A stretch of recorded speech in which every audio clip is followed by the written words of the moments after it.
ಚನ್ನಪಟ್ಟಣ, ಶಿಗ್ಗಾವಿ ಮತ್ತು ಸಂಡೂರು ಕ್ಷೇತ್ರದಲ್ಲಿ ಕಾಂಗ್ರೆಸ್ ಅಭ್ಯರ್ಥಿಗಳು ಭರ್ಜರಿ ಗೆಲುವು ಸಾಧಿಸಿದ ಪರಿಣಾಮ ನಗರ ಕಾಂಗ್ರೆಸ್ ವತಿಯಿಂದ ಇಂದಿರಾ ಗಾಂಧಿ ವೃತ್ತದಲ್ಲಿ ಪಟಾಕಿ ಸಿಡಿಸಿ ಸಿಹಿ ಹಂಚಿ ವಿಜಯೋತ್ಸವ ಆಚರಿಸಲಾಯಿತು.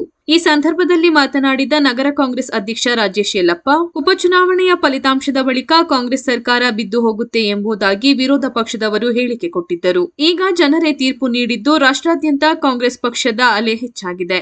ರಾಜ್ಯದ ಜನತೆ ಸಿದ್ದರಾಮಯ್ಯ ಹಾಗೂ ಪಕ್ಷದ ಪರವಾಗಿದ್ದಾರೆ ಎಂಬುದಕ್ಕೆ ಇಂದಿನ ಫಲಿತಾಂಶವೇ ಸಾಕ್ಷಿ ಎಂದು ಸಂತಸ ವ್ಯಕ್ತಪಡಿಸಿದರು. ರಾಜೀವ್ ಗಾಂಧಿ ಪಂಚಾಯತ್ ರಾಜ್ ಸಂಘಟನೆಯ ಕೊಡಗು ಜಿಲ್ಲಾಧ್ಯಕ್ಷ ತೆನ್ನಿರ ಮೈನಾ ಮಾತನಾಡಿ, ಉಪಚುನಾವಣೆಯಲ್ಲಿ ನಿರೀಕ್ಷೆಗೂ ಮೀರಿದ ಫಲಿತಾಂಶ ಸಿಕ್ಕಿದೆ.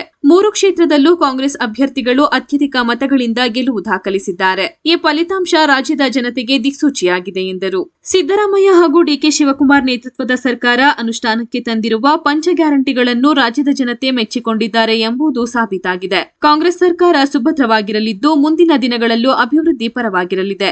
ಬಿಜೆಪಿ ಮತ್ತು ಜೆಡಿಎಸ್ ಪಕ್ಷಗಳ ಸಾಮರ್ಥ್ಯ ಕ್ಷೀಣಿಸಿದ್ದು ಮುಂದೆ ಅವನತಿ ಕಾಣಲಿದೆ ಎಂದು ಭವಿಷ್ಯ ನುಡಿದರು. ಈ ಸಂದರ್ಭ ಪಕ್ಷದ ಮುಖಂಡರಾದ ಕಾನೆಹಿತ್ಲು ಮೊಣ್ಣಪ್ಪ, ಜಾನ್ಸನ್ ಪಿಂಟು, ಚಂದ್ರಶೇಖರ್, ಲೀಲಾ ಶೇಷಮ್ಮ, ಮುದ್ದುರಾಜ್ ಹಾಗೂ ಮತ್ತಿತರರು ಉಪಸ್ಥಿತರಿದ್ದರು. ದೊಡ್ಡ ಮಟ್ಟದಲ್ಲಿ ಗೆಲುವಿನ ಅಜ್ಜಲ್ಲಿ ಇರುವಂತಿರ್ಬೋದು, ಜಾರ್ಖಂಡ್ನಲ್ಲಿ ನಮ್ಮ ಪಕ್ಷದ ಆಡಳಿತವನ್ನು ನೀಡುವ ಚುಕ್ಕ ನೀಡುವಂಥ ಮಟ್ಟದಲ್ಲಿ ಇರುವಂತಿರ್ಬೋದು, ಇಡೀ ರಾಷ್ಟ್ರದಲ್ಲಿ ಇವತ್ತು ಕಾಂಗ್ರೆಸ್ ಪಕ್ಷದ ಅಲೆಯನ್ನು ನಾವು ಕಾಣ್ತಾ ಇದ್ದೇವೆ.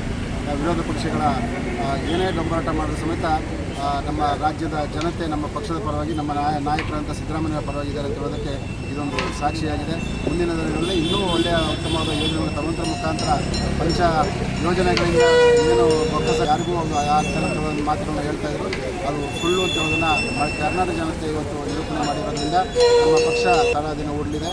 ಭಾಳ ಬಲಿಷ್ಠವಾಗಿ ಮುಂದಿನ ದಿನಗಳಲ್ಲಿ ಪಕ್ಷನ ಅಧಿಕಾರಕ್ಕೆ ಬಂದಿದೆ. ಮುಂದಿನ ವಿಧಾನಸಭಾ ಚುನಾವಣೆಯಲ್ಲಿ ಕೂಡ ಇದೇ ರೀತಿಯ ಫಲಿತಾಂಶ ಬರುತ್ತೆ ಅಂತ ಹೇಳಲಿಕ್ಕೆ ನಾನು